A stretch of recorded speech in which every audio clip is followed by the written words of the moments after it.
शुद्धात्मानकम् श्रीरुद्ररूपम् ध्यायेत् शुद्धस्फटिकसङ्काशम् त्रिनेत्रम् पञ्चवक्त्रकम् गङ्गाधरम् दशभुजम् सर्वाभरणभूषितम् नीलग्रीवम् शशाङ्काङ्कम् नागयज्ञोपवेदिनम् व्याघ्रजन्मोत्तरीयम् च वरेण्यमभयप्रदम् कमण्डलवक्षसोत्तानाधारिणम् शूलपालिनम् ज्वलन्तम् पिङ्गलजटाशिखामद्योतधारिणम् वृषस्कन्धसमारोढम् उमादेहार्थधारिणम् अमृतेनात्मदम् शान्तम् दिव्यभोगसमन्वितम् दिग्देवतासमायुक्तम् सुरासुरनमस्कृतम् नित्यम् च शाश्वतम् शुद्धम् ध्रुवमक्षरमव्ययम् सर्वव्यापिनमीशानम् रुद्रम् मे विश्वरूपिणम् एवम् ध्यात्वा द्विजः सम्यक् ततो यजनमारभेत् अथातो रुद्रस्नानार्चनाभिषेकविधिम् व्याख्यास्यामः आदितयेव तीर्थे स्नात्वा उदेत्य शुचिः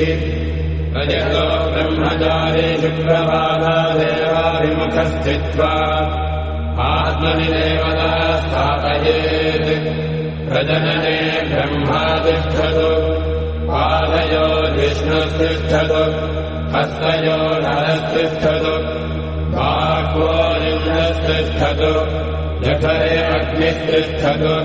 हृदये शिवस्तिष्ठतु कण्ठे वसवस्तिष्ठन्तु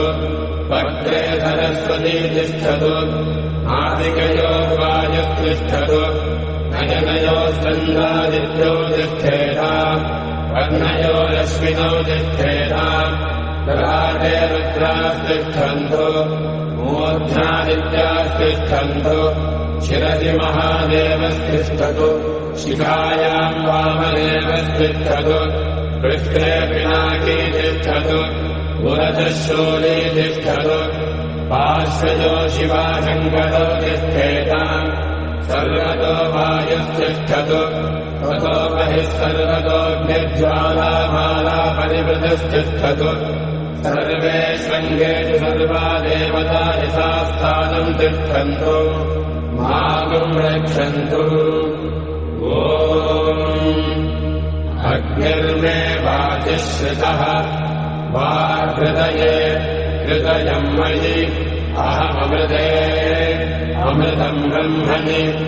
वायुर्मे प्राणे श्रितः प्राणो हृदये हृदयम् मयि अहममृते अमृतम् ब्रह्मणि